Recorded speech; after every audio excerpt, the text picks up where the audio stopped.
Biden is certainly perfectly justified and I think right in demanding that the record be set straight. The focus on him and his troubles, and he has had a troubled life with addiction and his tangled financial dealings, but that has nothing to do with anything except as a vulnerability that the far right has tried to exploit, a vulnerability that they saw that President Biden has and the Democrats have, and they have sought to exploit it in the most cynical and in some ways effective way. I mean, because they've created this sort of atmosphere about him. And I get emails from people on the right who write to me about the Biden crime family and Hunter Biden.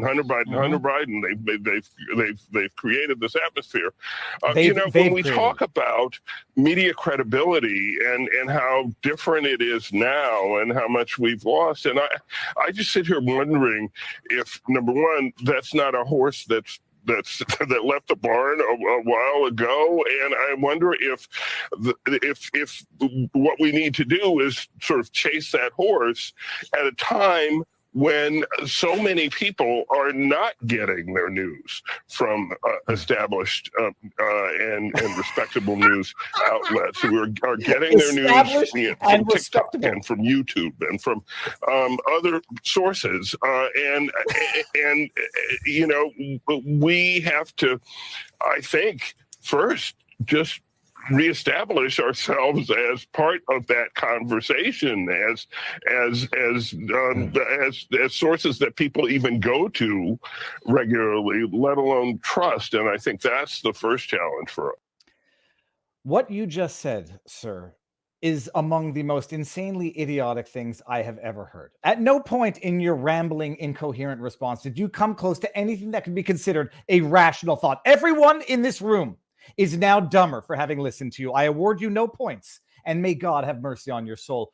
Holy hell, can you believe the abject stupidity that we just listened to? Hunter Biden's thinking of suing Fox News, apparently. For what? I don't know.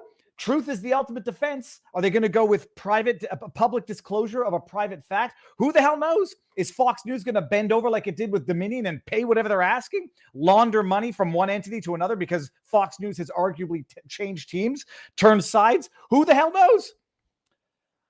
Oh my goodness. Yeah, Hunter Biden, it was a distraction created by the right. Can you imagine what they are accusing the right of manipulating that story to fabricate drama? If there were any member of the Trump family with such a sordid past, with such compromising information out there, they would be jumping down their throats. They're jumping down Trump's throat on the theory that they think Eric Trump did cocaine. Holy hell. Set aside the criminal enterprise alleged that is the Biden crime syndicate, the Biden crime family.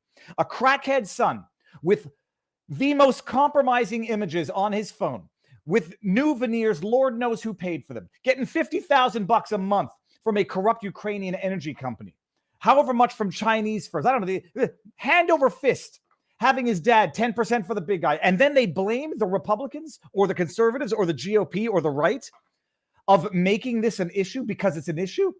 Oh my good God. And reestablish the media as legitimate? You idiots, you've done this to yourselves, and no, you're never getting it back. Yes, people are going to be watching some crazy lunatic ranting at a camera from his car, me, or a live stream, because that's where they're going to get accurate information, responsible reporting, responsible investigation, and meaningful long format discussion.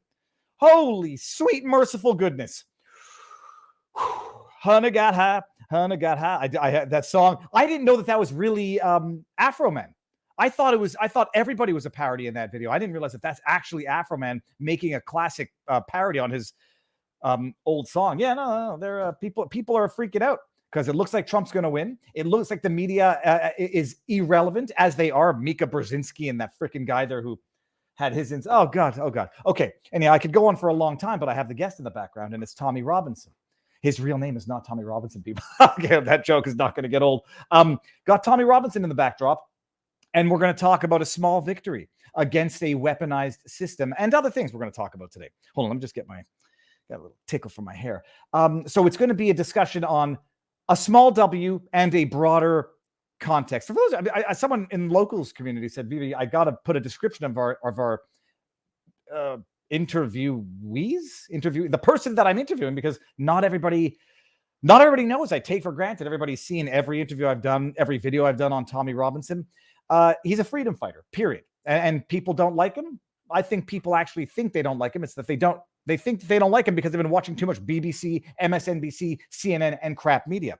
He's going to talk about a small victory that he had before the Court of Magistrates coming out of England. But before we even get there, on the topic of freedom, people, oh, I'm such an idiot. Hold on a second. I am so bloody neurotic.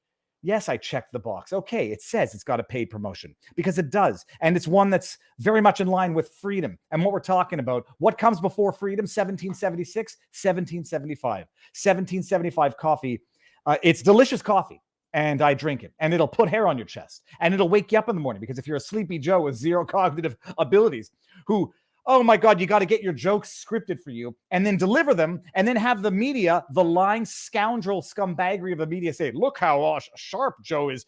He's got great comic delivery. He's got accidental comic delivery. But setting that aside, if you can't think and you're a sleepyhead like Joe, you need some stronger coffee. You need to stop drinking woke liberal coffee and start your day by drinking Rumble's very own 1775 coffee. Why 1775? It came before 1776, people. Never mind that it'll be the best tasting coffee you've ever had in your life. It's seriously good. Well, I don't have hair on my chest, but it's strong. It's none of that tea crap. If you like tea, maybe go have it. Well, okay. there was an England joke in there. So instead of waking up tomorrow morning and drinking your mold-infested big corporation-owned woke ideology coffee that's probably making you sick from the pesticides they sprayed all over it, try Rumble's 1775 coffee, support free speech, and build a parallel economy, which Tommy Robinson knows is necessary, and he knows it all too well. 1775coffee.com/Viva, promo code Viva. You'll get 10% off your first order. It's good. It's delicious. That's the website. It's in the description. And thank you very much. Parallel economies, people, because it's an all-out war on the politically disfavored, as Tommy. Well, he's known for a long time. I was going back. Okay, I'm bringing him in. Tommy, you ready? Tommy, I was going back and looking at my videos from 5-6 years ago. First of all, I feel ugly. I feel like everything was a little bit awkward and cringy. But man, you've been going through it for over a decade now. Yep, over a decade. Since 2009, like in the fire since 2009. Well, I mean, look, some people and this are is not my first victory. Say it again. This is my first victory. Tommy, people are like, oh, go for it. This week's my first victory. It's my first court case I've won. And I've had about 25 court cases that have all been nonsense, that have all been, most of them all corrupt, and then bang, this one just absolutely exposed them. So it's good.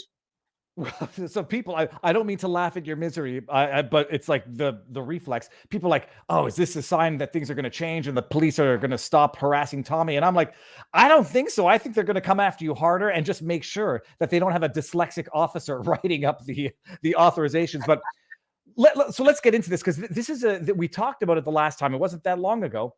And you mentioned you were going to be in court. I don't remember if the restrictions that are imposed on you were related to this case or the one that's coming up in the summer. And I think it's the summer one. That's this case. But tell us I was banned from London because of this case. Okay, so now tell us what happened in a nutshell. I'm going to make sure our audio levels are good, but give us the context, because it's not straightforward for those who don't know. So the context is, since October 7th, we've seen mass rallies in support of Hamas on the streets of the UK. We've seen a lot of trouble. We've seen blatant calls for jihad, calls for the gas and the Jews, desecration of our war memorials. They then picked another date to do that, which was November the 11th, which is our Armistice Day, our sacred day where we remember our armed forces. I made a rallying call for people to come. We couldn't rely on the police. We wish we could. We can't rely on them to police our streets, because they literally hand the streets over to the jihadists, stand back while they commit crimes and do nothing about it. They can fly terrorist groups' flags. They do what they want. So on November the 11th, thousands of men, after I made a call, come down to London to defend the cenotaph, to make sure that our sacred day was not disrupted by pro-terrorist scumbags. So that's what happened on November the 11th. November 26th comes. Now, this would have worried the police and worried the government and the establishment, because they're quite happy to hand over the capital city to terrorists, and they don't want a counter to it. Now, when thousands of young English men come into London and congregated on London, there was heated clashes with pro-terrorist supporters. Then on November 26th was the first anti-Semitism rally in response to the Jew hatred that we're witnessing in London. Now, the police would have never wanted, on the November 11th, I didn't bring our supporters anywhere near the Palestinian demonstrations. But as the dates went on, we kept saying, we've had enough. This needs to be stopped, or people will come out and try and stop it themselves. So I think on November 26th, I went as a journalist to report on the anti-Semitism rally. I got into a cafe in London. I sat down and I was met by 6 police officers come in and said, you need to leave the city. I said, what are you talking about? Why do I need to leave the city? They said, your presence here could cause people alarm and distress. Now, let me pause you there, because reading the ruling, I just couldn't get clear on 2 things of the timeline. Was there a pro-Palestine rally that day, or had there been ones previously in the same spot? There'd been one previously, not in the same spot, but there was one that day, but near Hyde Park, nowhere near this. Okay. So because all the pro-Palestinian rallies turn into violence and descend into riots, yeah, each one of them, they're violent each time. Because of that, the police then get the power to use these dispersal orders that they can put on people, and they ask them to leave a certain area for 24 hours. So they use the authorization because of the trouble at the pro-Palestinian rally. They get this order, and then they come in to use it on me at a pro-Israeli rally where there's no trouble, never been any trouble, nowhere near the pro-Palestinian rally. Yeah. So they come in, they're abusing their power straight away. They use it. They say it's because of this to get the power. Then they come in and say, I have to leave the city. My presence may cause alarm and distress. I pointed out that the presence of Hamas, their flags, their terrorist slogans, their support has caused our entire nation distress for the last months that we've had to watch. And now you'll hear 30 officers mob-handed because I and my reporting may cause alarm and distress.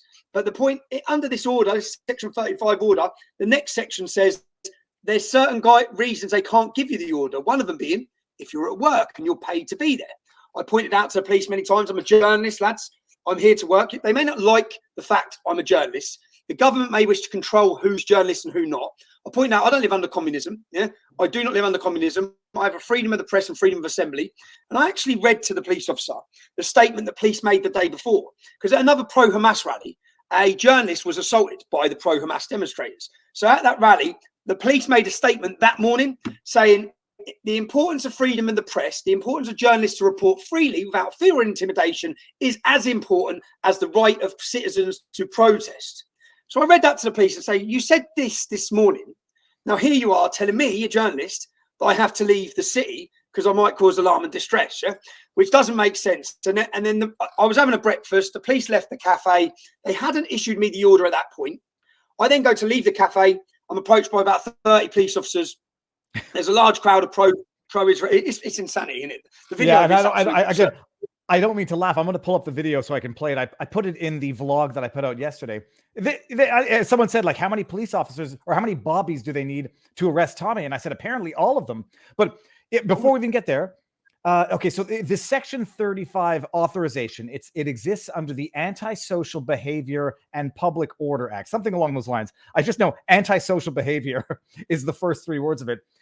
Did they properly issue the Section 35 authorization for the Palestine rally, for the pro-Palestine rally? That's where I sort of misunderstood, but I'm not sure if you know. So they had one on the 24th. So they showed us, we had a copy of their authorization, yeah, and it didn't start till 2 o'clock on the 26th. But they had one on the 24th that started at 10 p.m. So the one they issued showed the date of the 26th. They said 10 p.m. So we produced our one saying, where's this one from then? Why ain't this in your notes? And the law is, if they update the form, they have to redo it all on the system. There has to be a log. Yeah, there was no log. So we've got one that says 2 o'clock. Yours says 10 in the morning. Why would we have one that says 2 o'clock? Yeah. If your authorization didn't come until 2 o'clock, you arrested me at 1 o'clock. Yeah. So you didn't even have authorization power to make the arrest. Do you know the police officer? He just admitted. In order to get the authorization, there has to be they call it a guideline, but there has to be a justification. So they can't just, they have to get it. It's for a specific event, for a specific circumscribed area, for a specific time frame, and certain criteria need to be met. So they had one, and they just basically recycled the old form, changing mutatis mutandis, but they didn't change everything, and they didn't go through getting the proper guidelines approved in order to issue a new authorization for the anti-Semitism rally. And the guidelines say, because it's important, because you're taking away a man's freedom of assembly, freedom of speech, and the guidelines from the Home Office, they have to, by law, read them and take into account your rights to Article 10 and 11 of the Human Rights Act, your freedom of assembly and freedom of speech. When the police officer got in the dock, I just thought they're going to lie their way through this, and they're going to say, oh, that's a fool. When he got in the dock and said, how come it says 2 o'clock? And he says, yeah, well, I edited it on the day. And then they said, and then they asked him, what time did you edit it on the day? About 4 o'clock. It's like, so you changed the time to 10 a.m. to make it legit and legal. And he said, his words were operational learning. He stood in the dock and said, operational learning. So you've just fraudulently edited a form in order to make it legal for why you've prosecuted me and banned me for 6 months. That's just one little mishap. That's one thing. But also on his authorization, the police officer who authorized it didn't even have authorization. The location I was in wasn't even in the map area that they were saying they had authorization for. They walked me into the place that they then legally had authorization a day before to arrest me. But all of these things, I didn't think any of these things would matter, if I'm honest. And because it's a judge, it's not a jury. Do you know what I think won this for us, if I'm honest? Because I've been in these cases. I met with my King's Counsel the week before. He said they haven't got authorization. They've edited the form. They've done this. He named 4 legal things why this case collapses. I said, I'm sorry, but I've been here before. It doesn't collapse. So everyone was asking me what I'm doing afterwards. I was like, nothing. I'm probably going to jail. Because I've been in the political system. I've been in. Tommy, here I'm going to bring this up just so everybody knows. This is the arrest. So I don't know how many. Have you been pepper sprayed at this point in time? So you seem like you're wincing. And I heard reports that you were pepper sprayed. I was pepper sprayed from point blank range. So, and in the police officer's statements, what's insane, which come out in the trial again, the police officers give statements saying that the crowd was shouting at me, "Shame on you," and it was a hostile environment for me, and that's why they were arresting me and taking me out there. This is what their statements are saying. We played the video. It's a very calm crowd. When the police come to get me, the crowd are clearly shouting at the police, "Shame on you, shame on you, leave him alone, we want him here." That's what they're saying, They have pepper spray me there.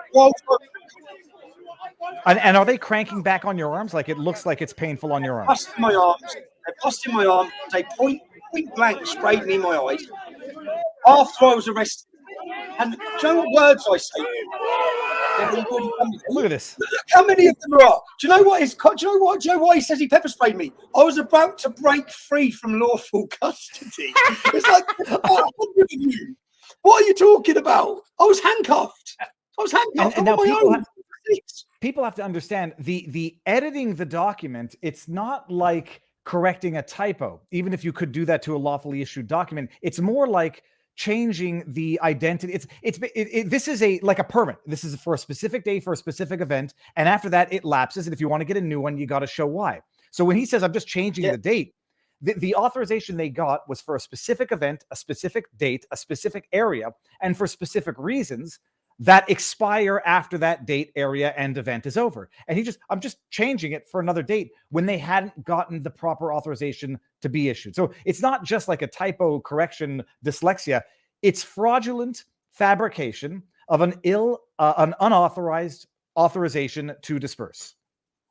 Can you go back to the video there of all those police officers? Let's have a look at that. Go back to that video. I know. I feel like I'm rubbing it in your face. Here, I'll play this. Can you get a picture of the front of them? They've all got this body. They've all got a camera on here. They've all got a camera here. Right? See this? This is a body. Every one of them has got this camera to the left. So on the right hand side is a radio. On the left hand side is a body worn camera. Look how many there are. All of them have lost the footage of the body worn camera. I swear to God. But we got to trial. The statement of one of them, mine dropped and fell off at the instant and we lost it. Statement of another one, I was using someone else, so it's recorded over. The statement of Sullivan, that the inspector didn't even come to court. So every one of them lost body-worn footage. There's no body-worn footage which proves what was being said when I was handcuffed, which point they pepper sprayed me. All of it's gone. All of it's recorded over. even though our lawyers within 24 hours sent them legal documents telling them to keep every bit of footage. It's all gone. It's all gone. It's mental. I'm laughing. I'm laughing. But I've been through this so many times where usually I'm probably sitting in jail at a minute. Okay, now I'm doing one thing here, guys. Link to Rumble. Come on over because we're ending this. I'll put the entire interview up afterwards, and you'll get to watch it there. But we're going to go vote with our feet and our dollars and our eyeballs. Come on over to Rumble, Viva Frei, or vivabarneslaw.locals.com. Ending on YouTube. Doesn't change anything from our end, Tommy. So, so they come up to you. They tell you. Even the media still reports it to this day that the anti-Semitism participants. So it's a protest against anti-Semitism. The media still says they didn't want you there. And when the police come up to you and they say, you're not a journalist, you're a former member of the EDL, and that you're not wanted there. I mean, first of all, are they smiling? Is it a wink, wink, nudge, nudge? They know what the hell they're doing, or do they believe what they're telling you? Even with the EDL, I left the English Defence League in 2014 and started it in 2009. That means that years gone by since that, it's twice as long as I was even in it, yeah? And I'm not ashamed of starting the English Defence League. We were the organisation that brought all the issues to the forefront that no one wanted to talk about. We changed the whole concept of grooming gangs and the problems of Islam. We awoke a nation on that issue. Yeah? So I'm not ashamed of it. But they always try to use that. When they say you're not a journalist, what also come out in this court case was I am a journalist. Yeah? It also come out, and the police officer's words were, well, maybe I'm a bit backdated, because what was read out by the judge, the new guidelines for journalists is because of digital technology. Yeah. And even if you just read the word journalist, someone who takes news, puts it into publication and gives it to the public. I have been, so when what I said to the judge there is I'm there to report on a demonstration. I've done European Union demonstrations. I've done nationalist demonstrations in Poland. My journalists took me to Austria. I've been to Germany, to France. I've been all over Europe doing my journalism. They may not like it, but I made this point to them, and it really upsets them. I am a journalist. I'm actually a trusted journalist, unlike you lot, yeah?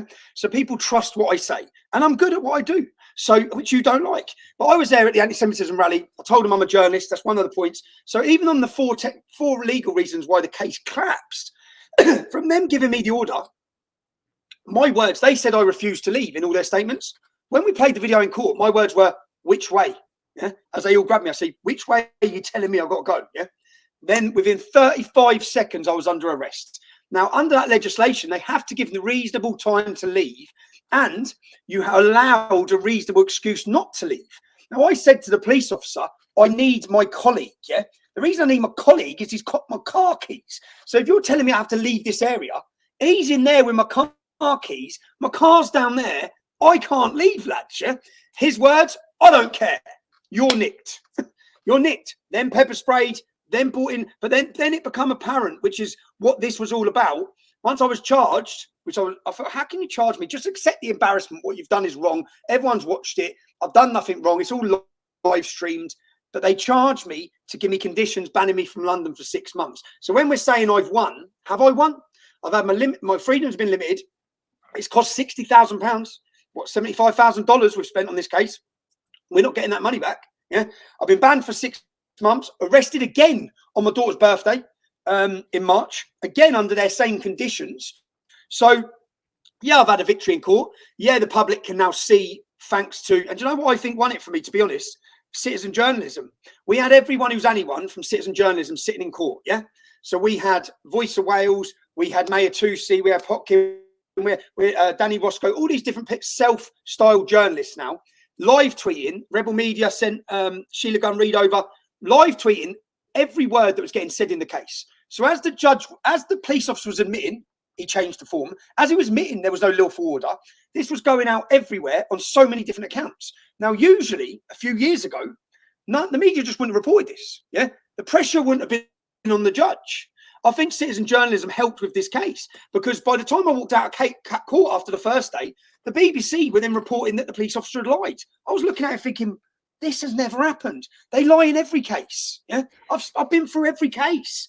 This just doesn't happen. And then when the judge's ruling come in, but they also, so they have to give you time to leave. They didn't. If you're a journalist, they can't give you it anyway. But even their statements, I was about to, the reason he CS gassed me, I was being violent, yeah? And I was about to escape law lawful custody. I was handcuffed with, as you've seen, 30 police officers.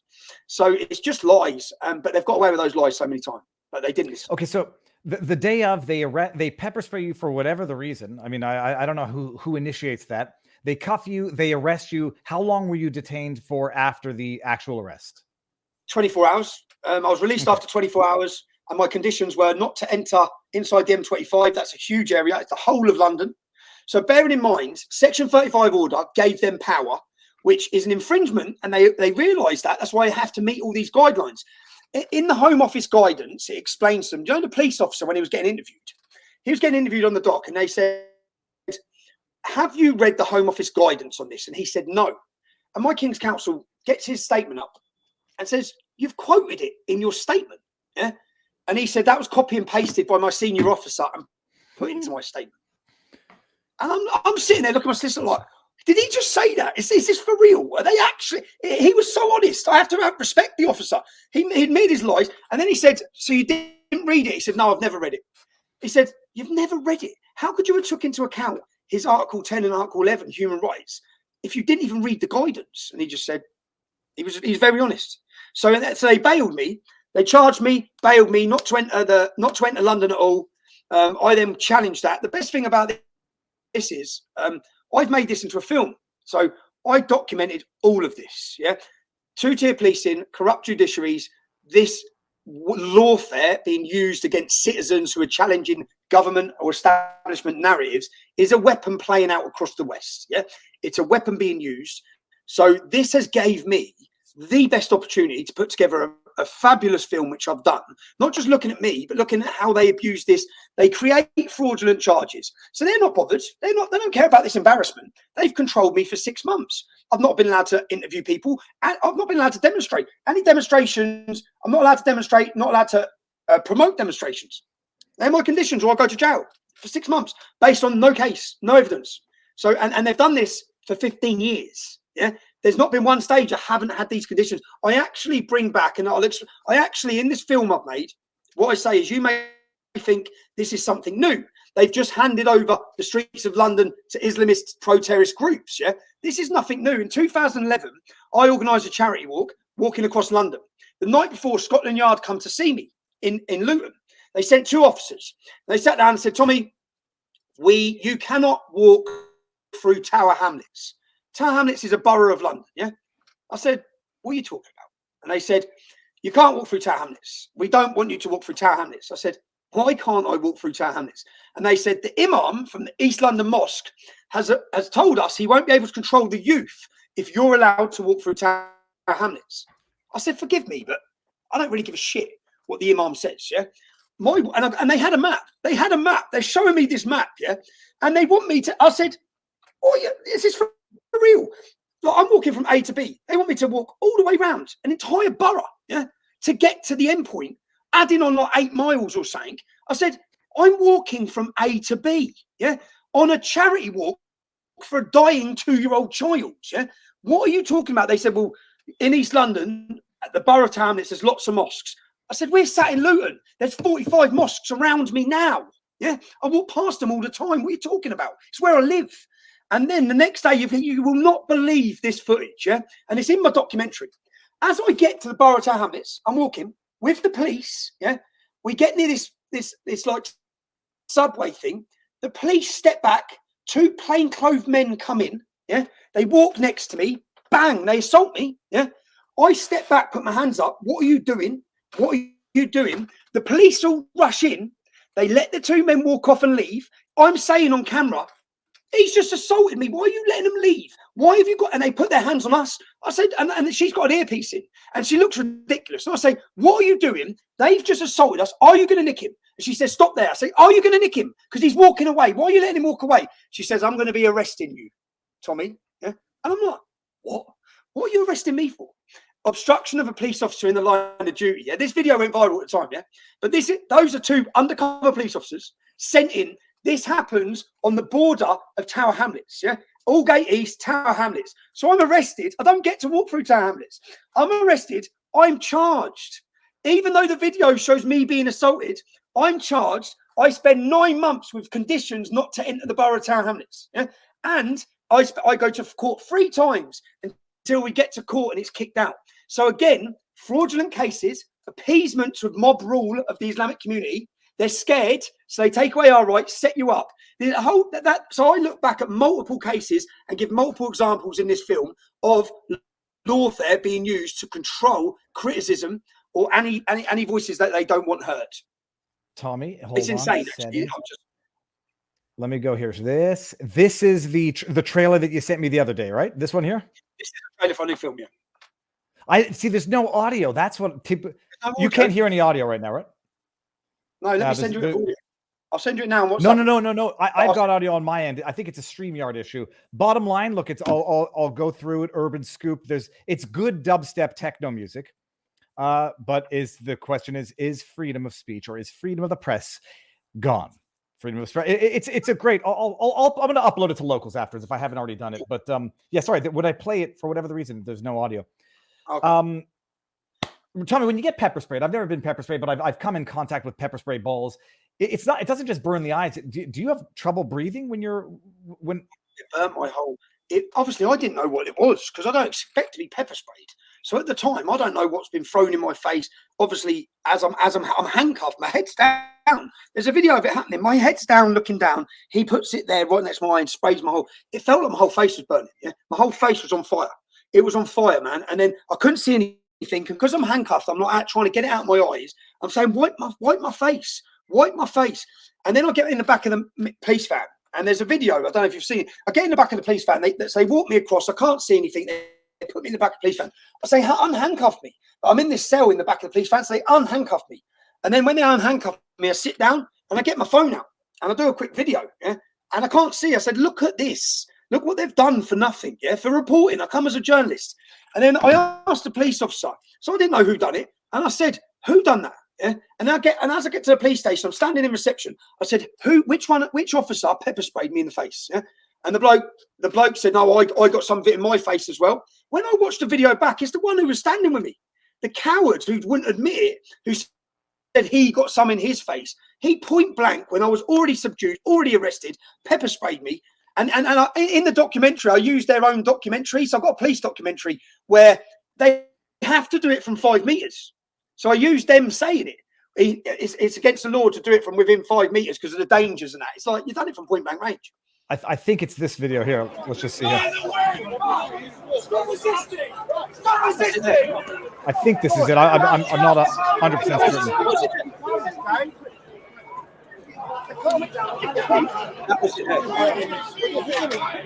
I think right there.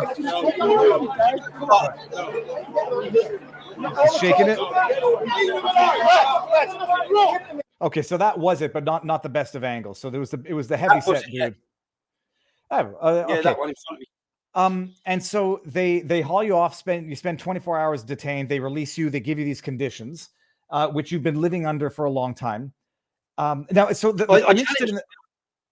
Say that again. I challenged them. So I went to court. So I thought for the film, and I'll explain what I was doing. For the film, I want to show everyone I've exhausted every legal avenue to have my rights back to me. Yeah. So I challenged with the best representation you can get. I went to a court judge and said, because bail conditions have to be proportionate to the offence, yeah, and proportionate to the crime. So banning me from the entirety of London, my KC said, my King's Counsel said, well, this isn't proportionate. This is ridiculous. They're never going to be able to justify this. We went into court. The judge, his name was Snow, said, no, that's it. You're banned from London. You're not coming inside London. It was so abrupt. I said, what about if I have to work in London? What about if I have to take my children to London? What about any of these things? It doesn't matter. So we appealed it again. That cost about £7,000. I appealed it again to another judge. We get down in front of the other judge. He reads out in front of us saying, this is only to be heard by Judge Snow, which is the judge we've seen previously. So they transfer it back to him. He's sitting in front of him and he said, I've already made my decision on this. I said, yeah, but I need to work. Yeah. So what about, and we went through it again. So he amended the order and said, you can now contact, and he gave a unit within the Met Police Force. My police officer was PC Shah, yeah, a Muslim police officer. So if I want to come into London, I have to contact him. Anyone I'm meeting, I have to give their phone number, the location we're meeting, the time we're meeting. Then he will decide if we meet. Now, one of the people we're meeting was an MP. Yeah. So in the documentary, we interviewed the organizer of that event, yeah, who's actually Lord Pearson from the House of Lords' personal assistant. So he sets a meeting up, yeah. I'm going into London, so we contact and say, right, I've got an interview with an MP at an event in London. It's a ticketed event. PC Shah rings up the organizer and says, why is Tommy Robinson coming? He said he's invited as a journalist to cover the event. Yeah. He then makes a decision, no, I'm not covering that event. So he refuses my ability to do my job. I then, in that week, I asked for 3 instances for the documentary. I was doing it as well. I said, I want to go to the Christmas lights switch on with my children. Yeah. No. Right. Then what happens is my daughter's birthday. Some people say this is stupid. My daughter's Luton Town mad, football. She's my youngest. I've missed their birthdays. I've missed Christmases because I've been in prison at different times. I asked her, darling, what do you want to do for your birthday? Yeah. And Luton season, and you may not follow football, yeah, but we are in the Premier League, the smallest club. We've made it into the Premier League. It's insane, yeah, and we're fighting for our survival. So I said, what do you want to do, darling? She said, we're playing Crystal Palace away on my birthday. I said, okay. She said, I want to go there and bring some of my friends. So I said, all right, darling, I'm not actually allowed in London, yeah? So I said, I'm not allowed in London, but I will take you, yeah? But you need, as long as you understand the risk, I understand the risk. I know what I'm doing. I want to spend her birthday with her. So I hired a party bus. I took my daughter and 12 friends, which you're going to see this on the documentary, yeah? I take my daughter and 12 friends. We go to a TGI Fridays restaurant. We have dinner, right? We all sing happy birthday. We get a cake. Yeah, it's no hooligan day out here. It's a family day out. How they can have bail conditions that can prevent me doing this is insane. I go to the football. I come out of the football with a load of kids. Boom! The police come from everywhere. You're not allowed in London. I said, mate, I'm on my way home now with my children. I've been to watch a football match, yeah, with my daughter. They arrested me. They remanded me into custody. 48 hours. So I had to get remanded. Then this was Saturday lunchtime. I got remanded. Then I go to court on the Monday. And when I walk, that cost another £6,000. Yeah. I go to court and the judge says he was remanding me to prison. Now I expected that. I thought they're going to send me to jail. But I think if they did send me to jail, then in my film and what the public are going to see is the lengths they will go to, the authoritarian state we have, which is imprisoning the journalist for going to do his job and then taking his daughter out, yeah, after already refusing my ability to do that. So I'm arrested. I come out of court. When I walk out of court, I say, let's just understand it, what the Metropolitan Police stance is. This is okay. And we cut to all the terrorists. This is okay as they desecrate war memorials. But this, which is 12 little kids singing happy birthday, is an arrestable offence in London. Because, so so every condition, I challenged it. And I went to court, tried to get my rights back, just refused it. So then I got out. I got released again. That judge let me out. He heard, because what King's Counsel said is, these bail conditions are meant to prevent crime. He's out on the family day out with a load of little kids in a party bus. Yeah? But why are there even these restrictions? And that judge agreed. And he released me. How did they? How did they even find you the night with the party bus? I mean, it's like they're wasting. Yeah, they're just surveilling you, you know, for the sake of it. Okay, so but they've got real crime on. Do you know what I mean? Real crime. Yeah, well, that much we know. Okay, so the trial itself is very interesting. How many days did the trial last? Trial was 2 days. The best thing was, so when we've gone to court, they've adjourned it. So because that's what I knew, they'd adjourn it. They won't let it happen quick because they want me banned from London. That's the purpose of this. It ends up taking 6 months. Yeah, ends up taking 6 months. But when we set in the date for trial, I'm sat in the court dock. And I messaged my solicitor because I frequent from different countries. I don't base myself here. I can't. So I come back and forward. So I messaged my solicitor saying that when they said it's a 2-day trial, I said, I'm back in London. I'm back in England. Do you know what? I missed my flight when I was abroad. I had to fly to Birmingham because I live in Luton, 30 miles north of London. Because of my bail conditions, I wasn't allowed to fly into any London airports. I had to fly to somewhere totally different because bail conditions prevented me. They messed up everything. But anyway, I'm sitting there and it's the 22nd and 23rd of April. I messaged my solicitor saying, I'm back in the country, 22nd and 23rd of April. Please try and get my trial for that date. So she stands up and she says, well, the date that suits us and our legal team and our client, we can all make it on the 22nd and 23rd of April. And they agreed the trial date, and I sat there laughing my head off. Yeah, that's St. George's Day. So the 23rd is our national day to celebrate who we are as Englishmen. Yeah. So it's where all Englishmen take the day off. We all go out and celebrate. So I messaged my solicitor saying, you just got my trial date. The end of my trial is on St. George's Day. The police are going to, when they must have realised, they tried to change the trial date. And we had a legal argument over that. Because then they're thinking, because thousands come into London on St. George's Day. There was thousands and thousands there. We had a great day after my court case. But yeah, so the trial was 2 days. The first day was their officers getting questioned. And at the end of their officers getting questioned when everything was unlawful, their prosecution said, Your Honour, I'm going to step back. I need to take some guidance on whether we even continue at this point. Yeah, because his client is the police, so he's working. The prosecutor's working for the police, so he's gone back to the police, basically saying, "You've got to collapse this, right? You can't make it. You've got no case." They refused. So I put all the citizen journalists said, "Judge, the prosecutor is deciding whether to collapse the case right now," and the police have obviously said, "No, you can't."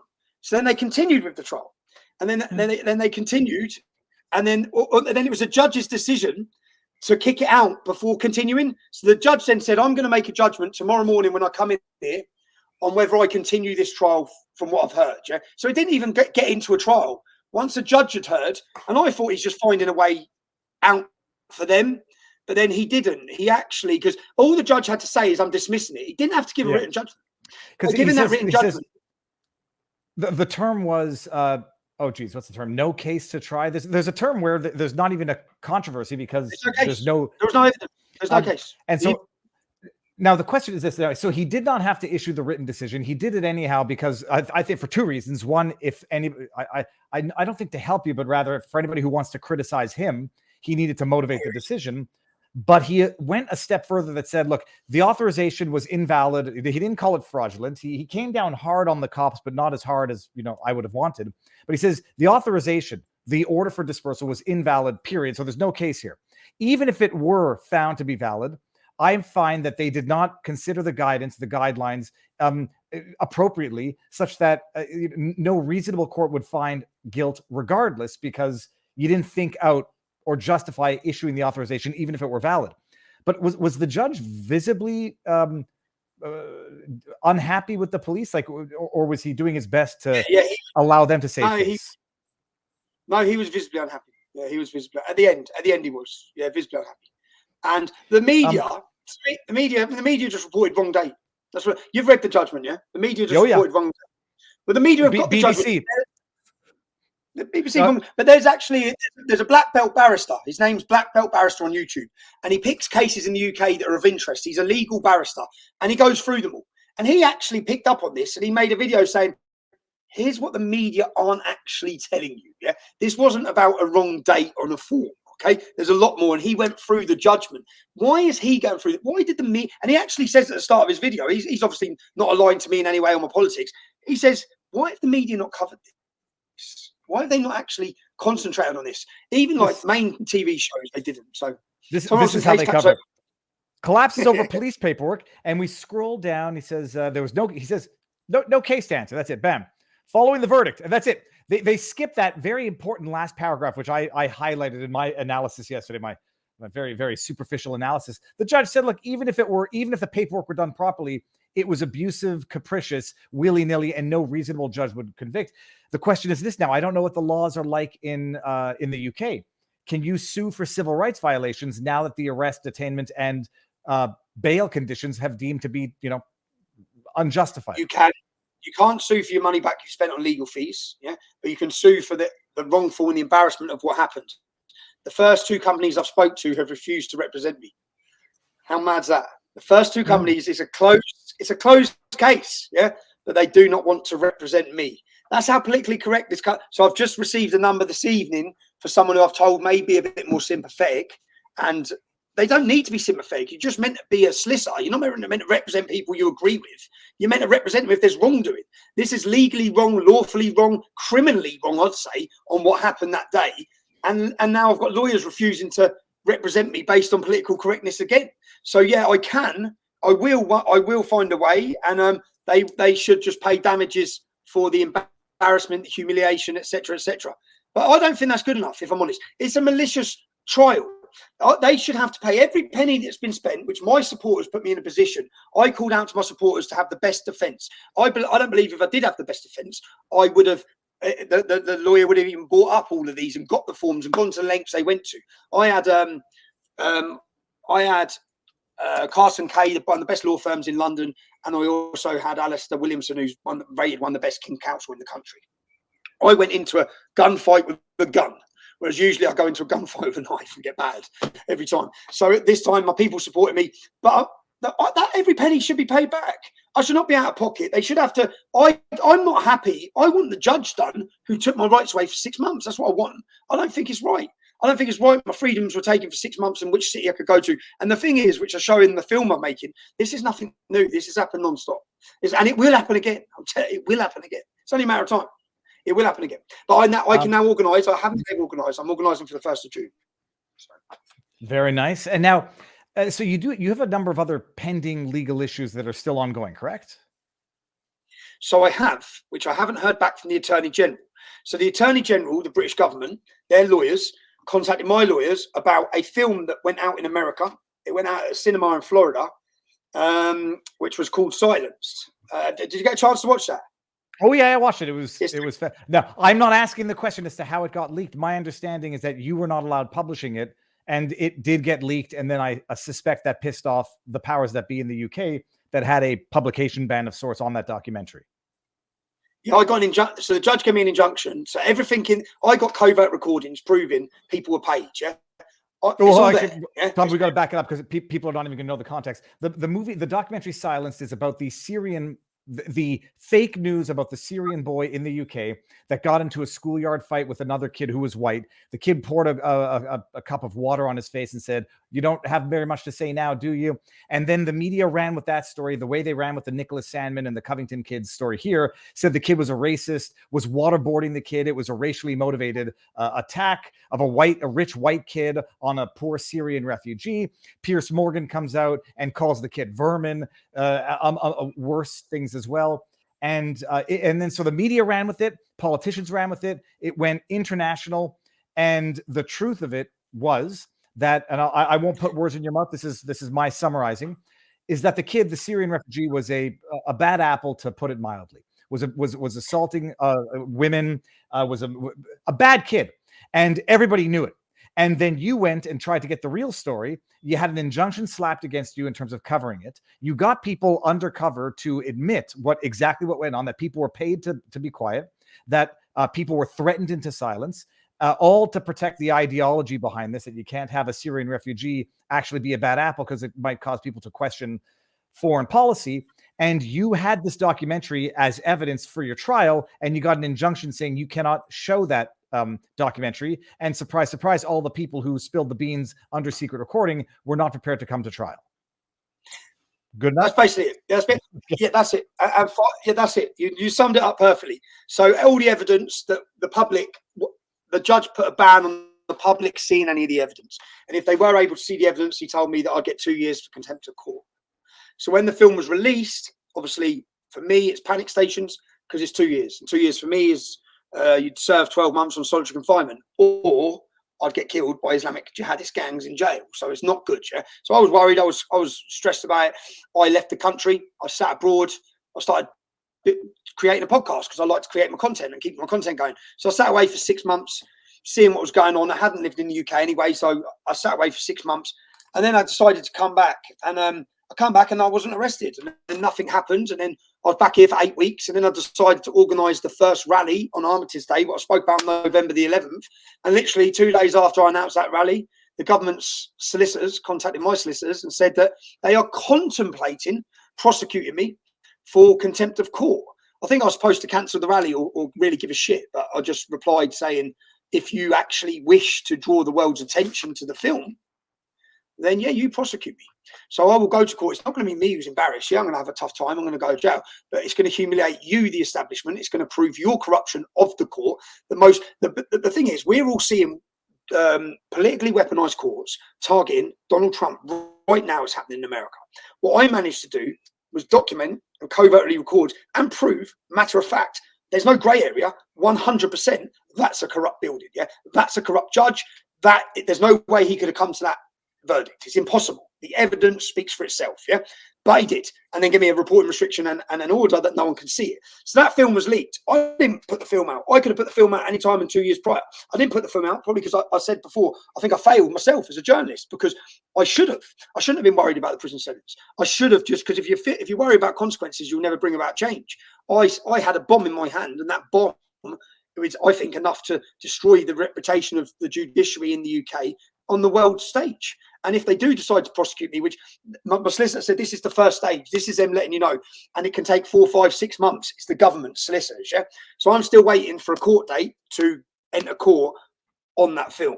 But if when I do get a, is the court date for contempt for violating the injunction, or is it an appeal on the merits of that case?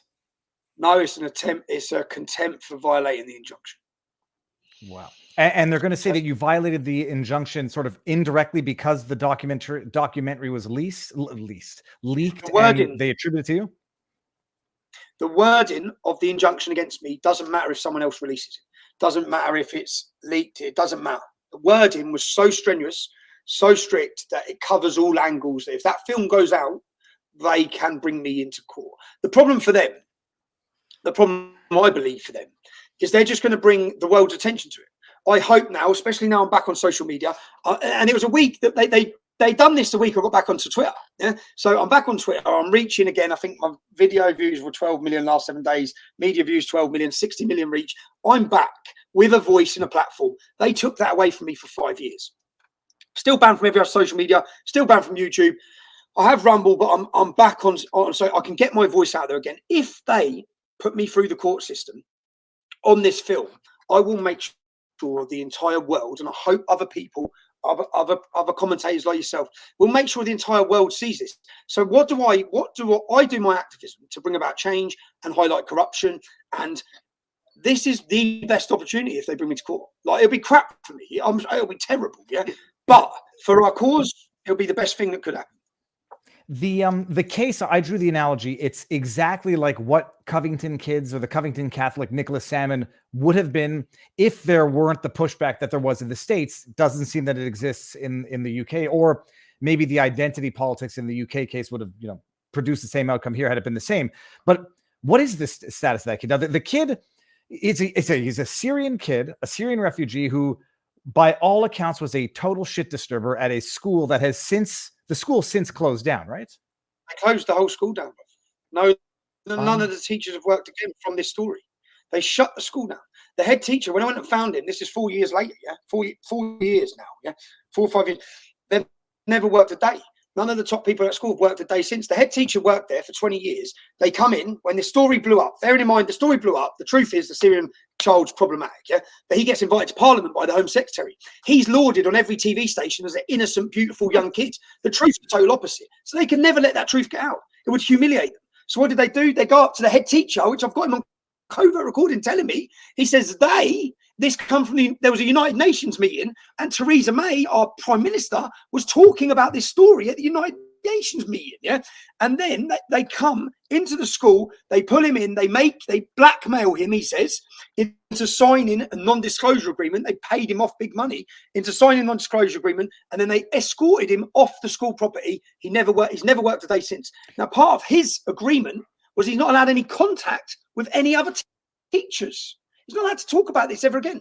He turned that. I could have done a documentary on about that one man and that teacher, because I interviewed other pupils who said that teacher saved their life. Having an opportunity to go and speak to that man when I was suicidal and self-harming saved my life. That teacher, when I interviewed him, says I joined education to help poor children. That's why I joined, for the right reasons. And look what they've done to me. They hung him out. Yeah, he never worked again. He actually turned to alcohol and he had a breakdown after that.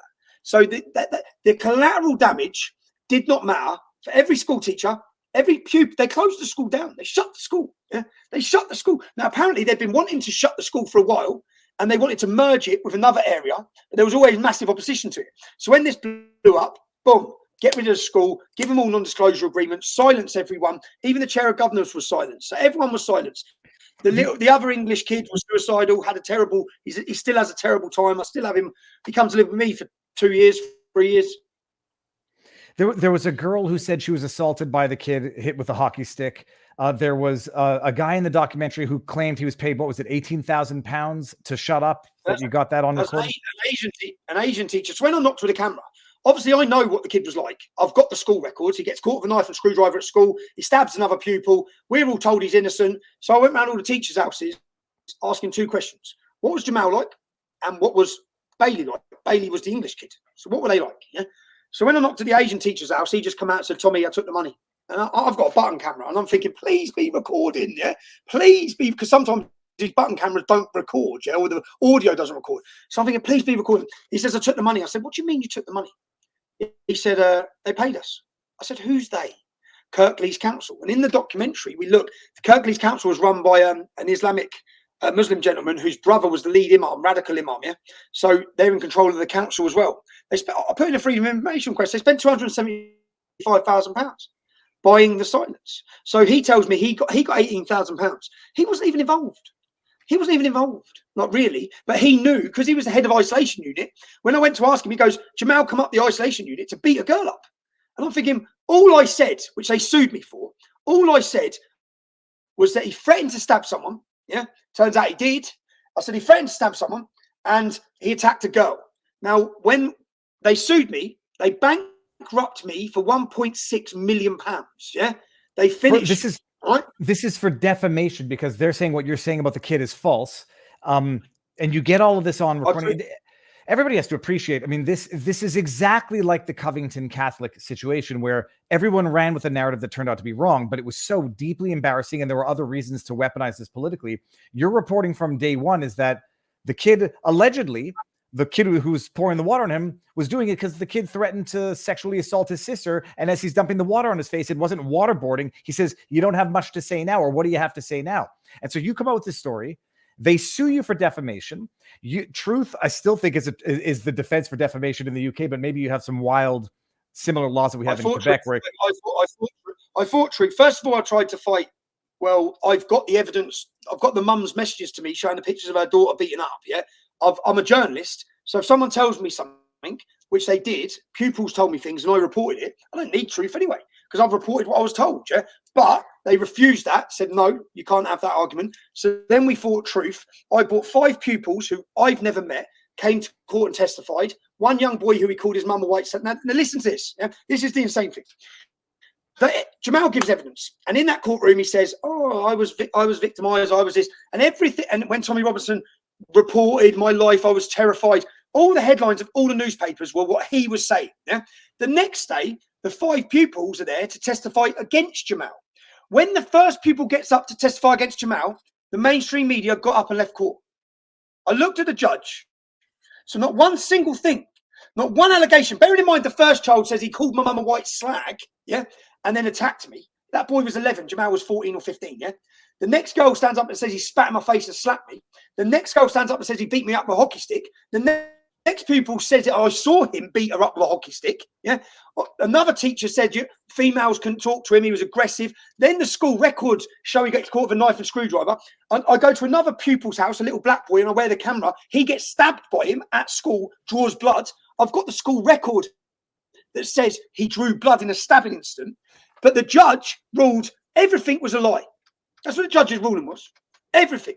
The 5 pupils come to court, committed perjury. That's what he says. They all lied. The only person telling the truth was Jamal. Now, when I interviewed, I represented myself, yeah, because I'd already spent £100,000. I spent £100,000. I had no more money. I represent myself. I got up to question Bailey McLaren, the English boy. I said, I've gone through your school records. Do you know how many incidents of lying? Because there's a record on their school records for lying. Do you know how many incidents of records of lying you've got on yours? Because he had a bad school record, Bailey did as well, yeah? He was a bit of a troublesome child as well. The white boy who poured the water on him. He had a few. And I said, do you know how many instances of lying you've got? He said, how many? I said, none. Jamal, littered, lying. So his school records proves he's a liar. The teachers on camera, one describes him as a liar about 20 times, yeah?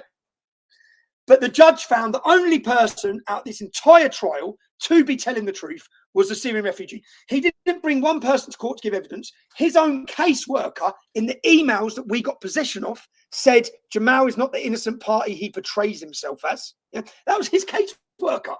But the injustice I felt at the end of this trial, to then I produce all the evidence, win the case 100%. Yeah, there's no jury, it's just a judge. He rules that 5 pupils lied, the 7 teachers on covert recordings were all lying, and this is one of the most intellectual minds in our country. He's the head judge for media at the High Court of Justice. He says sometimes people just lie. They don't need a reason to lie. They just lie. I'm like, are you for real? Tommy, I couldn't remember. I thought I was mistaking that for the case with the New York judge in Trump's case, where he's talking about Michael Cohen, the convicted perjurer. And he says, yes, true, some fact finders might have given a bit of a hard time to a convicted perjurer, but it's not because he's a convicted perjurer that he lies all the time. And I think that he's telling the truth now. This is in the Trump case. In another case, I mean, it's motivated reasoning. Whatever conclusion they want to come to, say, yeah, liar, and I don't have to explain why. And in defamation, it only has to be based on probabilities. So you don't even have to. It's not as much as a result as in criminal cases. It just has to be probability. So what I said was he threatened to stab someone, which is what the young English child said. Well, that's not defamation because his school records show he did stab someone, and his school records show that he had a knife and a screwdriver caught in possession of at school. Yeah, it's like, how can you rule against me? But he ruled against me because the purpose of that case, which is lawfare, was to destroy me. It was to take everything I own and to leave me with nothing, to put my family in a non-safe environment, to make sure that they're reliant on the state. Because if they're reliant on the state, then they're housed by the state, which puts them where? They're not safe. Yeah, they know that. They know what they were doing. But that is lawfare. And Katie Hopkins, I don't know if you know Katie Hopkins, they took her home. They've done exactly the same. It was in the documentary where one of the I think it was one of the girls who complained or talked about the kid. Did they house her in a very when she had to leave her house? They put her in a very questionable part of town. No, Bailey. So the lead imam travels from past 40 other mosques. Yeah, I don't know if you remember. In the UK, there was a school in Batley where a teacher spoke about the cartoon of Muhammad. Yeah. Now mass protests come outside the school. By Mufti Pandor. Mufti Pandor was the religious imam who rallied mobs of men outside the school. That school teacher from 2 years ago, 3 years ago, maybe 4 years ago, is still in protective custody now because his life's in danger. Now, Samuel Paty was another school teacher in France. They cut his head off in the school. Yeah, the Muslims cut his head. Kids were involved in setting it up. They cut his head off in the school. So this school teacher, an English school teacher, none of our politicians stood by him. He had a free speech discussion. He is still in protective custody of the state right now because his life's in danger. The imam who led those protests outside the school is a man called Mufti Pandor. Mufti Pandor is in charge of certain sect of mosques. He's in charge of them, yeah? When Bailey, the white boy, had all these threats against his life after this incident with the Syrian refugee, Mufti Pandor brings a mob of Muslims from another town outside the school gates. Bailey's family are taken into hiding from the police. The police take them to the most Muslim populated area of a city called Leeds in Beeston. The mosque opposite where they house him is run by Mufti Pandor, the imam who's got the mob of men outside the school. You couldn't make it up. You just couldn't. But then when you get to the hierarchy, which we look at in the documentary, who's in control of the council? Who's in control of all of this? Mufti Pandor's brother, Shabir Pandor, who has now, since our documentary, had to resign for fraud. So Mufti Pandor, the religious imam extremist who's rallying all the mobs against extremism, his brother's in control of the council. His brother signs off the checks for £275,000 to pay the teachers to not open their mouth about this case. So the whole time, their other friend, who's a celebrity Muslim lawyer, is the one who fronts the case against me. He brings me to court, their other mate. Whilst they're all silenced and no one can tell the truth, I'm put through the legal system and ruled against, yeah, and not even allowed to tell anyone, not even allowed to show anyone the evidence. They've got it all sewn up. They've got it all sewn up. And then the headlines now, if you go online, Tommy Robinson lies about Syrian refugee child. It's like, no, I didn't. I didn't lie. Yeah, I stand on that hill and I'll die on that hill. I made the decision not to back down on that case for that young English kid because you ruined his life. You portrayed him as a racist. He come. You know, I don't know if I told you this. When I went up there, so I went up to interview the family. The mum's crying, and she's crying, and she's in a hotel hiding. Yeah, and she said, Tommy, I've spent all our Christmas money. Yeah, I said, where are you going to go? She said, I've got nowhere to go. Yeah, they live 4 hours from me. I said, all right. I said, I'm going to come back up and pick you all up tomorrow. She had 2 little sisters. I said, I'm going to come back and pick you all up tomorrow. You can come. I'll get you somewhere safe to stay, yeah? So I go pick them up and I put them in my house, right? They're in my house for 6 months at the time, yeah? The little sisters. The little sisters only then. So Bailey, Christmas Eve, and I've got this, I'll show you this in the film, in the mental health records. In the CAS, I think that's the mental health group. He barricades himself inside a room and tries to kill himself. Yeah, the little kid, the school kid, he was a school child, tries to kill himself. No one cares about that. No one would have cared if he did kill himself, because all they cared about was pushing their narrative of open border immigration, celebrating, and obviously Bailey being English must be racist, Syrian refugee must be a victim, cultural Marxism. That's what they cared about. Bailey come to live with me. He lived with me for 3 or 4 years after that. His mum and that moved back up in the area they're from. He stayed down here. He got work, got an apprenticeship. But he still struggled the whole way through it. He had to leave his whole family, had to leave everything. And no one cared. So I said at the time, they were like, apologise and pay £50,000. I'm not apologising. I'm never apologising. And Bailey, I think he was messaging me yesterday. Even he still, and when this court case come, he's like, this is all my fault. I said, it's not your fault. You've done nothing wrong. You're just a kid at school. This is not your fault. You've done nothing at all wrong to warrant this. The attack, I've got, my son's now the same age Bailey was at that time. I don't know how that kid dealt with the world against him like that.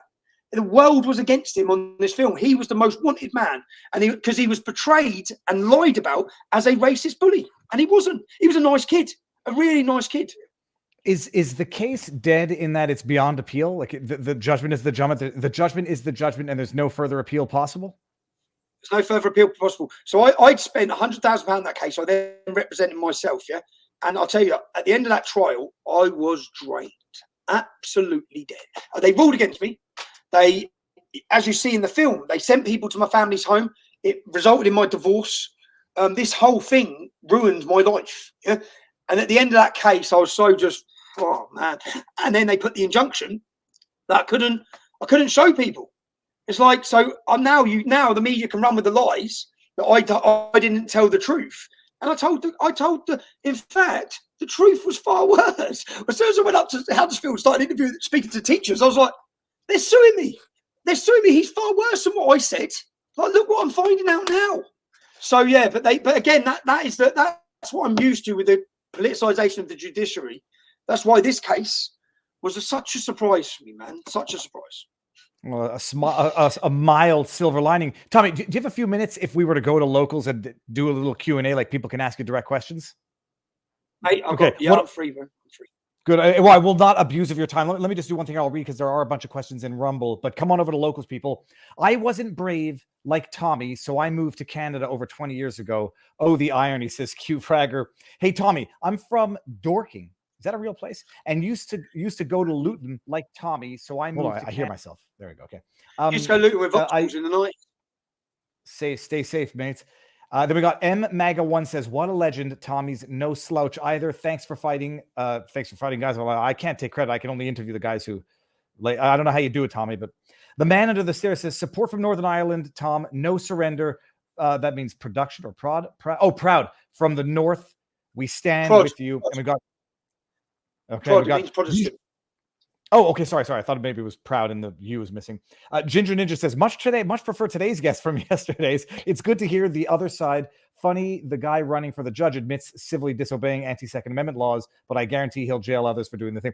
Ginger, thank you. That was a guest we had yesterday. So what I'm going to do now, I'm going to end this here. It doesn't change anything from our end, Tommy. I mean, and locals, Rumble, come on over to locals. I'll give everybody the link one more time.